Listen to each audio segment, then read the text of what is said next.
Selamat malam, salam sejahtera. Terima kasih karena bersama dengan saya di Nazlin Unity Channel. Isu yang paling hangat malam ini, Pelik Hadi salahkan Anwar, tapi tidak salahkan Mahathir. Itu ulasannya. Nak tahu apa ulasan seterusnya? Jangan lupa tinggalkan komen Anda. Sila tekan butang subscribe. Tekan butang subscribe itu percuma. Seorang penganalisis politik dan juga tokoh negarawan Malaysia mengatakan, Pelik Hadi salahkan Anwar tapi tidak Mahathir. Itu yang dikatakan oleh Agus. Kenyataan dibuat Presiden PAS Abdul Hadi Awang semalam yang menyalahkan Anwar Ibrahim sebagai punca masalah dihadapi Kelantan adalah merisaukan, kata Jabatan Komunikasi Komuniti JKOM. Menurut Ketua Pengarahnya Muhammad Agus Yusuf, melalui kenyataan dibuat itu, Abdul Hadi menyalahkan Anwar semata-mata selepas mengaitkan isu tersebut dengan jawatan ahli Parlimen Tambun itu sebagai Menteri Keuangan. Kata Agus, Anwar hanya menjadi Menteri Keuangan pada tahun 1991 sehinggalah dipecat dari parti dan kerajaan pada 2 September 1998 serta menjadi Perdana Menteri baru 6 bulan iaitu sejak 24 November tahun lalu.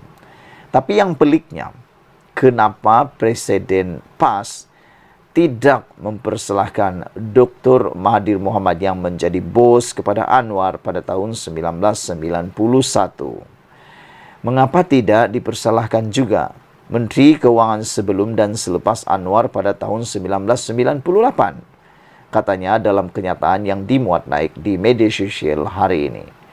Semalam Abdul Hadi menuding jari kepada Anwar kerana didakwanya menjadi punca kerajaan Kelantan dan negeri lain yang ditadbir PAS disekat daripada menerima bantuan pusat. Katanya kesukaran tersebut berlaku ketika PAS gigih berusaha menunaikan tanggungjawab sebagai kerajaan. Akan tetapi PAS menghadapi banyak sekatan oleh kerajaan pusat bermula dengan Kelantan sejak zaman Perdana Menteri sekarang menjadi Menteri Keuangan sehingga kini, kata beliau lagi. Menurut Agus, dia berasa pelik melihat bagaimana PAS cuba menyelesaikan isu di Kelantan apabila parti itu menjadi kerajaan pusat antara tahun 2020 dan 2022 lalu. Saya pelik selama 33 bulan semasa menjadi kerajaan pusat, apa yang PAS buat untuk bantu Kelantan? Adakah bersuara menuntut hak Kelantan? Usahakan bersuara. Kes royalti minyak yang sedang dibicarakan di mahkamah pun ditarik balik, kata beliau. Tambah bekas pensyarah universiti itu, memang mudah untuk seseorang menyalahkan pihak lain dan mengabaikan kelemahan sendiri walaupun ia bercanggah dengan ajaran Islam. Sepatutnya, kata Agus, sebagai kerajaan yang mentadbir Kelantan sejak 1990, PAS mempunyai idea dan perancangan bagi memajukan negeri berkenan. Tetapi sayang, ideanya kering. Banyak kelemahan kepimpinannya disembunyikan dengan menggunakan isu bangsa dan agama. Inilah yang merisaukan saya. Berpuluh tahun menjadi kerajaan, masalah keperluan asas negeri tidak selesai. Jika ditegur, muncul pengkritik tegar yang marah-marah. Sedangkan tujuan teguran itu adalah untuk kebaikan negeri dan rakyat, katanya lagi.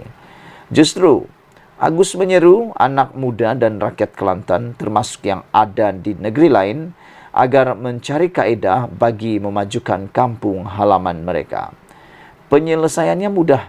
Rakyat Kelantan patut keluar daripada kepompong PAS dan memilih pemimpin yang komited untuk membangunkan negeri itu. Ada satu video yang saya saksikan sebentar tadi.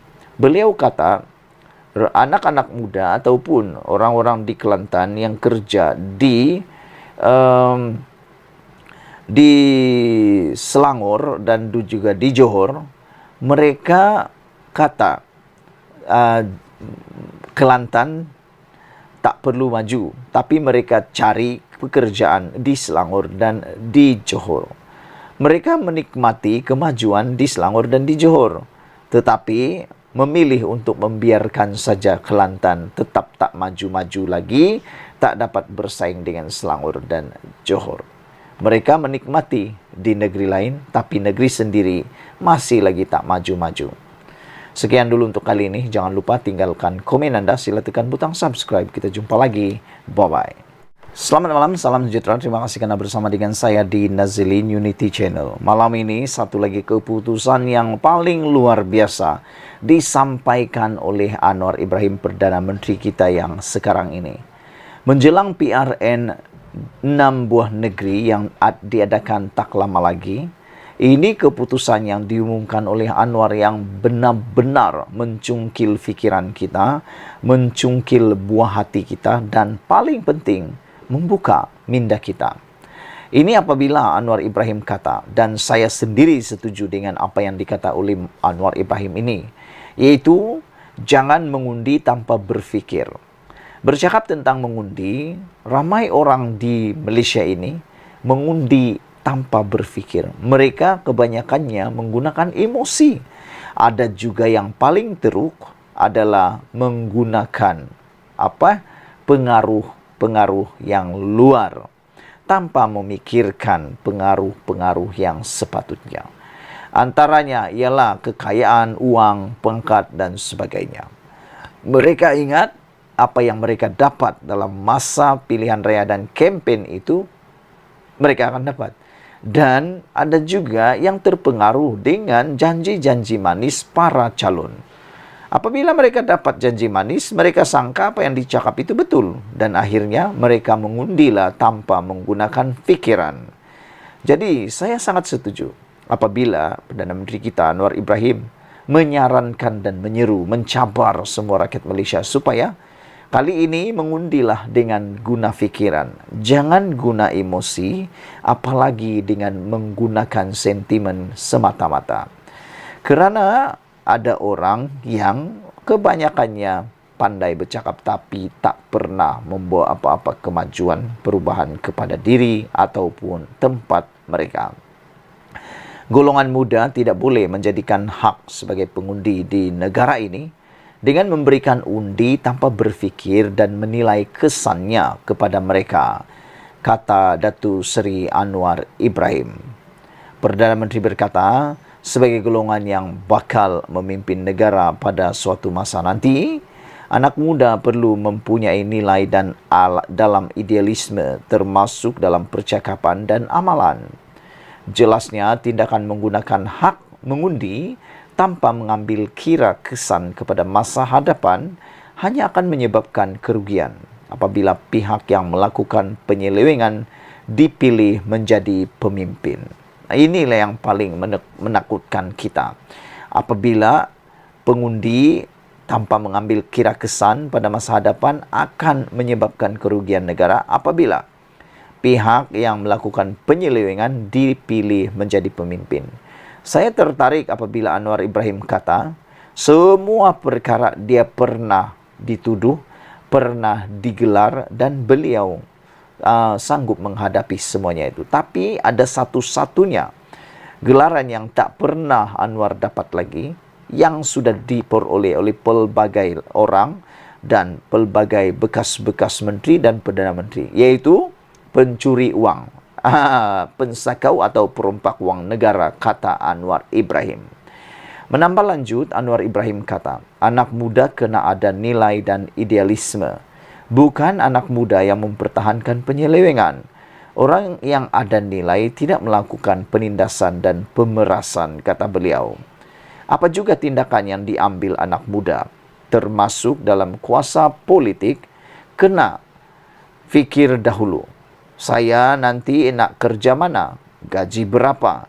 Gunakan hak memilih dengan berfikir, kata beliau lagi. Ada kata undi Anwar nanti orang Cina berkuasa, Islam akan dibenamkan. Itu tak betul kalau kita percaya. Maknanya kita tertipu dengan propaganda politik. Kena ada alasan dan hujah. Sebab itu anak muda mesti dilatih untuk berfikir, kata Anwar lagi. Beliau berkata demikian ketika menghadiri sesi santai petang dan dialog bersama Perdana Menteri di Kolej Vokasional Langkawi di sini hari ini. Mengulas lanjut, Anwar yang juga ahli Parlimen Tambun berkata, Anak muda tidak boleh memiliki berperangai lebih teruk daripada golongan terdahulu yang melakukan pelbagai perangai negatif. Katanya, golongan muda perlu melihat dan mengkaji setiap maklumat diterima dan tidak mempercayai kepada mana-mana pihak yang cuba mengambil kesempatan ke atas mereka. Ada anak muda tetapi perangai lebih teruk daripada orang tua. Ada anak muda tetapi menjadi tali barut apabila mempertahankan penyelewengan dan penindasan. Apa erti anak muda sebegitu? Menjadi anak muda itu sahaja yang diperkatakan dan menjadi seperti mereka yang tidak berfikir, kata Anwar. Anak muda yang kita mahu mesti ada nilai dari segi keyakinan dan minat, hendak bawa perubahan, minat dalam menimba ilmu, minat dan cita-cita membuat kebaikan. Itu yang disebut idealisme, kata Anwar lagi. Saudara, itulah dia. Satu lagi keputusan yang paling saya suka apabila Anwar Ibrahim mengatakan, jangan mengundi tanpa berfikir. Sebelum kita berpisah, apa pendapat Anda tentang keputusan ataupun Anwar Ibrahim punya idea ini? Adakah Anda setuju? Saya setuju. Bagaimana Anda? Kita jumpa lagi. Bye-bye.